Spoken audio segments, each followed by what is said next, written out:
Chapter 21. Craig eased his bike around the side of his Uncle Mike's store. He dragged his Reebok along the tar until he came to a stop in front of the bicycle rack. It was next to the shipping and receiving dock around the back of the building. He felt charged with electricity. Jeremy's invitation to hang out with him this summer sounded better the further he got away from the school. His doubts faded with the rush of the hot afternoon air. Craig decided keeping his friendship with Jeremy away from his father was paramount. He knew he could do it. He did the same with his uncle for years. Mike was Craig's only real confidant until now. This wasn't much different. Trusting someone was a risk, though, and he knew it. He decided daring to risk was the only way he could tell if Jeremy was sincere. It was a price worth paying for the chance. He was so excited at the prospect, he thought he was going to explode. Jeremy wants to hang out with me. Craig never realized how lonely he felt until today. He knew when Max caught him this morning that everything was going to change. He never dreamed it would change for the better. Max didn't seem anxious to tell anyone what he saw either. Craig kicked himself for being afraid. Of course, his father was still going to beat him, but at least he was making friends. It was the greatest day of his life. He wasn't going to let anything bring him down. He beamed happiness like it was radioactive. The bicycle rack clanged as he popped in his front tire. Craig went up the stairs next to the dock, taking them two at a time. The metal gate was closed over the shipping and receiving bay. He saw Mike's tan Buick Regal parked in the space labeled Owner. Craig peered through the small square window in the back door. He saw his uncle in the office counting the money from yesterday. Craig smiled. His uncle was a creature of habit. He couldn't wait to tell him about Jeremy. Mike always said he should make some friends. Craig was too young to work so much without the time to be a kid. It bothered Mike as much as knowing Jack took all his money. It was the only reason Craig didn't get a raise last time around and still worked for minimum wage. Mike knew enough not to say anything about it. Craig would deny it. It was frustrating the way he defended his father. Mike ran interference as often as he could, but he feared the day Jack went too far. God help Craig then. Mike turned toward the familiar knock on the back door. He saw his nephew waving in the small window. Craig was wearing a big smile. Mike breathed a sigh of relief. I guess Jack didn't bother him today. Good. Craig deserves a break. Mike pressed the button on the wall next to his desk. Craig pushed on the door when he heard the electric lock buzzing. The door opened with a click. Craig burst in and headed straight for his uncle. Words poured out of his mouth like a dam with its floodgates open. Mike stared at his nephew with a dumb look on his face. He couldn't understand half of what Craig was saying. He held his hand over Craig's mouth. Take a deep breath and slow down, kiddo, Mike said. He couldn't remember ever seeing Craig so excited. He didn't think he was ever this happy. Craig smiled. I got invited to go camping. Mike hugged him. Thank God. Someone finally realized he was alive. He knew it was hard. His brother's reputation caused most people to shy away from Craig. Mike sat him on the desk. The cool metal felt good through his jeans. So, Mike said. He pushed the bangs out of his nephew's face. Craig's eyes shined. Tell me what's going on. Craig took a deep breath. He started with the condition of the house this morning, strategically skipping over the beating. It was a necessary lie to keep the peace. His uncle would break his father in half if he knew how many times he actually got hit. Mike didn't understand his relationship with his father any more than anyone else did, but Craig loved them equally. He couldn't stand the thought of them punching each other out on the front lawn. It was better this way. Mike rolled his eyes as the story progressed. He agreed his nephew would have to clean up the mess. When Craig mentioned Max Ramirez, Mike went through his mental file of customers. Oh, yeah, the son of the woman who made me order all the Spanish food. Mike liked him and his brother Ricardo. Any doubts about this sudden interest in his nephew went out the window. Max was a good kid. Mike had a sense for these things. Excitement filled the office as Craig spoke. It was a welcome change from the way he usually looked when he came in. An eternal black cloud followed him, bloated with overwhelming sadness. How Craig could love his miserable father was beyond Mike. It isn't a wonder Carol walked out on Jack, Mike thought, but I'll never understand why she left Craig behind. He despised her for that. So did his mother. Craig paused between sentences to catch his breath. Mike saw an opening and asked, "Where are you guys going to camp?" Craig opened his mouth to answer, but then closed it. A puzzled expression came over his face. He didn't know. His brow furrowed as he tried to remember if Max or Jeremy said anything about it. "I'm not sure," Craig replied. "Jeremy McKee is meeting me at my house at 3, though." He swallowed nervously. "If I can get out of working today?" Mike pulled out his mental customer file again. "Virginia's son? Nice kid. Craig's in good hands for sure." He shook his head at his nephew's desperate expression.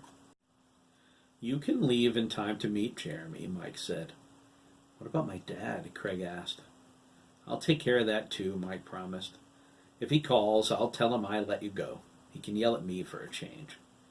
He watched relief wash over Craig's features. "Who else is going?" Craig replied, "I don't know. Maybe Ricardo? Jeremy's brother Chris, probably? Is there going to be any partying?" "I don't know." "Well, just be careful, okay?" Mike cautioned. "Partying can be all right, but only in moderation. Stay away from drugs if there are any. I wouldn't expect there to be. These guys seem pretty straight to me. Remember, alcohol is a drug too. If you're going to drink, don't get out of control." Craig wondered, would I drink? Watching his father convinced him a long time ago he should stay away from it. Craig always believed he would until now. He thought about it. He finally got invited somewhere. If everyone else was drinking, how could he say no? Craig didn't want anyone to think he was a wuss or anything. One thing was for sure. Whatever you do, Mike cautioned, don't let your father find out about it. "The camping trip?" Craig asked. "No, you bonehead," Mike replied. He tapped Craig on the head with his fist. "The drinking." "I'm not sure I would drink," Craig said. Mike thought, no lessons about the danger of alcohol needed here. "If you're meeting Jeremy at 3, you'd better get busy," he said. "There's a lot of work I need you to do before you go." Craig hugged his uncle. "Thanks, Uncle Mike," he whispered. Mike rubbed his back. "Forget it, kid," he replied. "Whatever you need, you got." Both Dougans turned toward the back door when the bell rang. One of Mike's cashiers, Beatrice Jones, was in the window. Craig hit the button to let her in. He hopped off the desk and met her by the time clock. Bea gave him his daily pat on the head and smiled. She was a middle-aged woman with nice and easy brown hair cut in a bowl. Her black rectangular glasses sat on a pointed nose between her brown eyes and green shadow. Her soft, narrow face had pretty lips that made her look younger when she smiled. She was only 3 inches taller than Craig and carried a black leather handbag. She smelled like baby powder. Craig liked Bea and the stories she told, but they weren't all happy. Bea's youngest son, Bobby, disappeared a few years back. She was sure he ran away after an argument they had.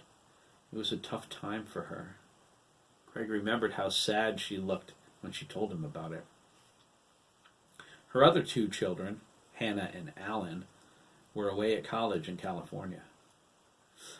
Old Ted Collins, an ancient WW2 vet with white hair and a mustache, arrived next. Mike said old Ted was the only black man who lived in the town of Lancaster when he was a boy. The market belonged to the late David Rosenberg then. No one knew how he could possibly have lived this long, but old Ted was the best and only butcher around. Mike offered him anything he wanted to stay when he took over the market. He thought old Ted would take him to the cleaners, but he didn't. "I don't need all that much, boy," old Ted told Mike. His gravelly voice took on a tone of reflection. 25-cent raise might be nice. He scowled. "Oh, and one other thing." "Anything," Mike replied. He decided to pay old Ted a lot more money than that. Mr. Rosenberg was pretty reserved when it came to payroll. Old Ted looked on Mike with suspicion. "What do you know about meat, boy?" "Well, actually," Mike replied, "I majored in business at college, so not a lot." "Uh-huh," old Ted sniffed. "Then you keep out of my butcher shop. Get it? If you want to learn, I'll be happy to teach you, but in my own good time." Mike agreed. He also gave old Ted the raise, but it was the raise he decided on, not what old Ted wanted. When old Ted got his first check from Mike's payroll, he demanded Mike write him another for less money. He owned his house, he had his veteran's pension from the Army, his kids were grown and gone, and his wife passed away years earlier. "What do I need so much money for, anywho?" Mike paid him what he asked for. The difference he put into a savings account to give to him when he retired. Old Ted winked at Craig as he punched in and disappeared into the butcher shop. "Bee?" Mike called from the office. Bee came back from her register, where she was setting up. "Get the Adler order ready, okay?" Mike asked. "Craig's delivering it today." Bee shuddered. Her face grew long, and she paled. She seemed to be fighting something. Her left hand twitched. Craig quietly groaned. "Lucky you," Lisa Gibbons said. She came through the door a moment before. She ruffled Craig's hair as she reached past him for her time card. She just completed her junior year at Lancaster High School. Lisa was 5'8", with long blonde hair held in a ponytail by a peace sign clip. She wore jean shorts and a Lancaster High School Eagles blue and white t-shirt. She had her father's brown eyes, but her mother's pretty face and friendly smile. She wore makeup, but only enough to highlight her high cheekbones. Her round breasts stood firm without a bra. Her hips and smooth tanned legs curved down to her black Converse All-Star Chuck Taylor high tops. "Yeah," Craig muttered. "Thanks." Going anywhere near Ms. Adler was the last thing Craig wanted to do. He had enough of her this year. He was curious why he was bringing her groceries. "Don't you usually deliver to her, Lisa?" Craig asked. "Usually," Lisa replied, "but Daddy's having Jose service my baby today, so I don't have her. He wants to make sure everything's working right. There are about a dozen graduation parties tonight. My baby's got to make all of them, know what I mean?" Baby indeed, Craig thought. Lisa's baby had a customized 454 engine, mag wheels, headers, dual exhaust, and a stereo system that earned the back seat the nickname the concert hall. Craig frowned. He didn't want to do this delivery. "Don't worry, kid," Lisa said, smacking her eternal piece of gum. She swished her ponytail. "It's usually only 1 or 2 bags, and they're not very heavy." "I wasn't worried about that," Craig frowned. "I just never wanted to go to her house. At least in class, I was safe." Lisa smiled. She sometimes forgot Craig was just a kid. "Don't let the stories about her scare you, Craig," she said. "You survived her class, right?" She punched her time card. "Margaret Adler's just an eccentric old woman who lives in an old house. People make up crap all the time." "Make up what?" Dan Mellon asked, his blue eyes shifting nervously from Craig to Lisa. A pink hue appeared beneath the freckles he only had on his button nose. All of the Mellon brothers had the same nose, a gift from their father, but they varied in freckles, which they got from their mother. Dan's were on his nose. Derek's filled his cheeks and covered his shoulders like Cynthia. He also shared her green eyes, whereas his brother's and Kevin's eyes were blue. Dougie's freckles were exploded all over his face and body. Craig was startled when he spoke. He hadn't heard him come in. Dan looked oddly like a rat in a trap. Lisa elbowed him. "Lighten up, Dano," she said. "We were talking about Margaret Adler." "The Hill Witch?" Dan asked. He relaxed. "Oh, thank God." Craig wondered what was wrong with him. Dan continued with, "I hear she killed her father." "Her adoptive father," Craig corrected. "Yeah, him." "She did not," Lisa yawned, rolling her eyes. "That's what I heard," Dan offered. "I hear she throws lightning bolts. And she can fly," Craig added, his eyes widening. Lisa sighed long and loud. She placed her hand indignantly on her hip. "Will you two give me a break?" she said, scolding them. "Colonel Adler died from a stroke, period. I know because my dad told me. My grandfather was there that day. I usually bring Miss Adler's groceries to her, and I'm still breathing. We've all had her class. You sat next to me that year, Dan, remember? Lightning bolts, indeed." The last half of her sentence trailed off as she walked away. She paused in the office doorway to smack her gum at Mike and say hello. Mike smiled. He was waiting for her. Lisa saw the look on his face and recognized it immediately. She tossed her head back and looked up at the ceiling. She knew what he was going to say. "I know," Lisa said. She reached into her big cloth purse and withdrew her wallet. "I was short yesterday, right? $10? $10, Mike echoed. This was no odd occurrence. Lisa snatched a bill from her till now and then when she was short on cash. Mike figured she was too lazy to stop at the ATM. He told her 1,000,000 times it would be easier to write him a check, but Lisa declined. If she needed cash, her father gave it to her. Since that never depleted her bank account, why should she spend her own money? Lyle Gibbons was a strong man, but he spoiled his daughter rotten. Lisa handed over the 10 she got from him before she left for the garage this morning. "What was it this time?" Mike asked, snatching the bill from Lisa's hand. "Did you need gas or something?" "Gas?" Lisa declared indignantly. "Do you think my father, the owner of the service station, would make a sweet and innocent girl like me pay for gas?" "Sweet?" Dan asked. "Innocent?" Craig added. They laughed. "Shut your pie holes," Lisa said, holding up a fist. "I'm going to come over there and wrap you one in the schnoz." Mike laughed. Lisa strutted away with her drawer. There's no doubt she's Lyle Gibbons' daughter, Mike thought. Good thing she's got her mother's looks. Mike told Craig and Dan to start rotating the stock and went back to counting the money. He overheard them talking about Margaret Adler. She had been his teacher, too, at Annie Potts Elementary.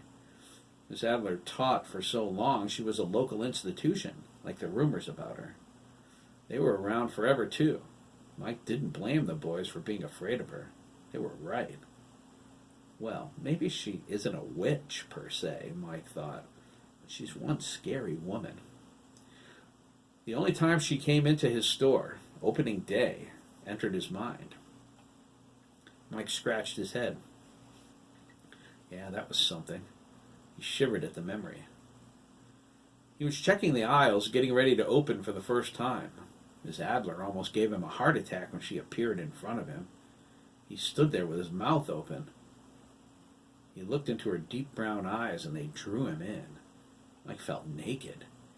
She wore a flowering black skirt and a sleeveless pink blouse. She had a black crocheted shawl over her shoulders. She looked downright menacing. He couldn't remember if it was him or Bobby Bigelow who first called her the Hill Witch. He only knew they were right. "Mr. Dougan," Miss Adler sighed, "would you kindly pick up your jaw and invite me to your office? I have business to discuss with you." "Mr. Dougan?" Mike wondered, scooping up his jaw. It was always Master Dougan when I was a kid. "Of course," Mike replied, gesturing to the back. "Right this way." Miss Adler followed him into the plexiglass office and took the chair next to his desk. She exaggerated her movements in a manner that made Mike think she was trying too hard to appear feminine. She glared at him as if she heard that thought. He chided himself for thinking such a thing, but it was difficult not to. The stories about her came back to him. Mike wasn't surprised when he noticed his hand was trembling. Miss Adler spoke about what she wanted after ordering him to take notes. Mike flashed a grin. It was a familiar line from her class. She was always telling him to take notes. Miss Adler presently had her groceries delivered from a market in Tolland, but decided to switch her account here. He was curious why she got her food from the next town over when Rosenberg was here for years. "Do you honestly think, Mr. Dougan," she said, her eyes narrow, "I would do business with a man like Rosenberg? He was dishonest." "Really?" Mike thought. "I never heard that before." Didn't she almost say, "I have a list of items I require weekly," she continued. "If there is a change in what I desire, I will phone you. I doubt there will be, as I am a creature of habit. Deliver the items to my house no later than 3 p.m. each Monday. No exceptions, Mr. Dougan, including holidays." Miss Adler handed him an unsealed envelope. It contained a modest list of items and a check written to Mike's Market for $1,000. Mike tried to give the check back. He said it was too much money up front. Miss Adler refused to take it. "Miss Adler," Mike began. She held up her hand. "I'm sure your service will be fine, Mr. Dougan." "How did she know I was going to say that?" "I expect a detailed receipt with each delivery. I will tip the delivery person accordingly." Miss Adler rose, walked out of the office, and headed toward her black Mercedes parked in front of the store. Mike followed her. He asked, "Wouldn't you rather just come in and shop yourself instead of paying so much money in advance?" Miss Adler laughed, but continued walking. The sound chilled Mike. It was patronizing. A superior being mocking a troglodyte. "Come now, Mr. Dougan," Miss Adler replied. "You do not want the hill witch frequenting your establishment. It was you and your childhood friends who gave me that nickname in the first place, was it not? Bobby Bigelow? Dylan Pettipaw?" Mike's mouth hung open again. Miss Adler left the store. He knew there was something weird about her now. No one but him, Bigelow, and Dylan, and Francis Garrison knew they were the ones who first called Miss Adler the Hill Witch. Mike stood there for a long time after she drove away. Is it true, he wondered? Is Margaret Adler a witch? He was in the middle of that memory when Craig knocked on the door jamb. Mike jumped out of his chair. "Jesus," he cried, holding his massive chest. "Don't do that!" Craig chuckled. Mike glared at him. "What?" he asked. He smiled, feeling foolish. "Bea has the Adler order ready," Craig said. His laughter bled out of him. "She said you can check it at any time." Mike saw Craig wasn't too thrilled about making this delivery. Unfortunately, there was no one else who could do it. Mike had to count the rest of the cash from yesterday and finish last week's figures. There was a ton of pricing to do, and Dan was the fastest with the tagger. He also walked to work, so that left him out. Bea refused to go to Miss Adler's house under any circumstances. Mike thought it had something to do with her son who ran away, but he wasn't sure. He only knew she got very upset the one time he asked her to deliver the order. That left old Ted, who didn't do deliveries, and Lisa, who didn't have her car today. Mike motioned for Craig to come to him. He put his hands on his hips and looked his nephew right in the eye. "Worried about Miss Adler?" Mike asked. Craig nodded. Mike assured him she was harmless. He would be considered one of the bravest kids in town if he made the delivery. "Yeah," Craig mumbled glumly, "if I lived to tell about it. When I left school today, I thought I would never have to see her again. I was pretty happy about that." Mike laughed. "Don't worry, kiddo. You'll live. Besides, she usually tips $10. "Really?" Craig asked, perking up a little. He thought that would be cool, especially if Jeremy plans on doing anything that costs money tonight. He was broke, thanks to his father. "Really," Mike confirmed. "Help Dan finish the rotation and get those shelves stocked. It's going to be busy tonight since the day shift was slow. I sent my cashier home early." Mike gave his uncle a mock salute and returned to the can aisle. Dan was clicking away over some tuna fish. He nodded at Craig, but kept right on clicking. Dan was the stock boy. He got plenty of tagger practice. He could tag cans blindfolded if he wanted to. Craig was the gopher. The only job exclusively his was unloading the trucks when they came in. It was easy, as long as the delivery was on pallets. Mike had an electric floor jack. Craig drove it like a pro and pulled the pallets off by himself. Sometimes the load was on the floor of the trailer, though. The truck drivers usually helped him then. The items had to be stacked on pallets before Mike would accept them. Craig was always in one corner of the store or another. He usually didn't have time to socialize with anyone for too long. He was glad he was working with Dan today. He felt good and had to share it with somebody. He picked up the priced cans of tuna and stacked them on the shelves. "So, Dan," Craig asked, neatly arranging the cans, "what are you going to do tonight?" "I don't know," Dan replied. "I might go to Candace Beale's graduation party. I have to talk to my dad about it when I get home, but he might not let me. After what happened last year with the accident, my mom's not too keen on grad parties. I'll probably watch cable or something." "Why? What are you going to do?" Craig replied, "I'm going camping with Jeremy McKee." Dan dropped the tagger. He turned white as a sheet, his nose freckles darkening. Craig stooped over the cases and picked it up for him. "Is Chris McKee going?" Dan asked. "I'm not sure," Craig said. "Why?" The night he camped out with Chris came back to Dan with such force, Craig seemed to fade away. Dan was never so scared in his life. Panic overcame him. All he wanted to do was get out of that tent and forget he ever heard Chris say the words, "I'm gay." He knew Chris was upset when he left, but Dan didn't care. Not at the time, anyway. He had to get out of the tent and get away from him. It took him days to get over how skeeved he was. He liked Chris, but Dan couldn't imagine associating with a queer. What would people think? They would think I was one too, Dan thought. An intolerable situation. Dan wanted to talk to Chris about it after he calmed down. The more the shock went away, the more he wanted to be his friend again, covertly at least. Chris dodged his phone calls, which made Dan paranoid. Chris wouldn't return his messages either. Dan even wrote him a note when Virginia came to the market to shop, but there was no response. Chris was avoiding him at school, too, which wasn't hard considering Dan was a junior and Chris was a sophomore. They didn't share a single class. He used to see Chris in the hallway a few times a day, but that was before the campout Dan abandoned. Chris was nowhere to be found now. Today, Dan came downstairs to the sophomore hall looking for him, but when he saw the army of bodyguards, it sure looked like that to him, especially with Dennis Copeland there glaring at everybody. Accompanying Chris to his classes, Dan decided he probably wasn't welcome and went back upstairs. He didn't know what was going on. Is Chris mad at me? Dan didn't see how he could be.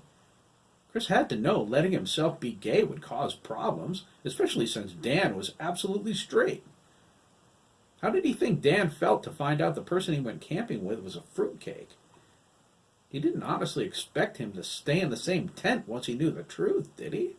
He couldn't.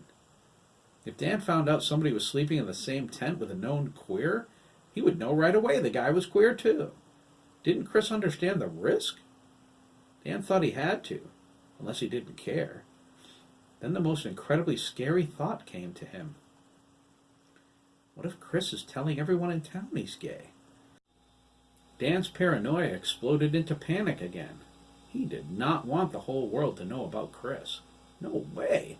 Not after camping with him so many times. He could hear the rumors already, and he couldn't handle it. The more he thought about it, the more he knew he was right. The more Chris dodged his calls, the more Dan realized he had to do something. He had to make sure Chris intended to keep his gayness a secret. But when Chris wouldn't talk to him, Dan needed to go on the offensive before the whole town found out about him. He had to strike first. Dan told everyone Chris came out to him. He made sure they knew he left the tent immediately after he did. Dan said his friendship with Chris was over. There was no way he was associating with a homo. Derek's planning on going to the same campout Craig's talking about, Dan thought. Forget that. I already warned him. He better be home when I get there. Derek wasn't going anywhere near Chris. Dan shuddered to think what would happen if Derek learned the truth. What if Chris told him what Dan was doing? What if Derek told their parents? If they learned Dan was spreading rumors, he would be in big trouble. His mother wouldn't let him get his driver's license at the very least. Dan was overdue for that as it was. His parents already thought he wasn't responsible enough to drive. His mother was friends with Virginia, too, which would only make things worse. It would ground him for eternity. Dan was determined not to let it happen. It was as simple as keeping Derek away from Chris. He hoped his brother understood how hard it would be to tell anyone anything if he were in traction. Why? Craig repeated. Dan shook his head and resumed his clicking. Sandy Sturgis convinced him to back off the other day when he punched him. Dan didn't care about that anymore, though. The rumor was out there. It would do all the work for him. Is there a problem between you and Chris? Craig asked. You could say that, Dan replied. I wouldn't sleep in the same tent with him if I were you. Why not? Craig asked, even more puzzled. Didn't you camp out with him before? Jesus, even Dougan knows? Grr! Oh, I camped out with him all right. Craig was sincerely confused. So, if you camped out with Chris, what's the problem if I do? Dan motioned for Craig to come closer. He whispered in his ear that Chris told him he was gay and said, you should stay away from him. I already told Derek. You better not go there tonight, I swear. Craig continued loading the cans. Their conversation was over. Dan didn't want to talk about it anymore. Craig had no idea what to think. He never met a real live gay person before. Does that mean Chris wears women's clothes? Does he want a sex change operation? Are his wrists weak? I don't think he has a lisp, does he?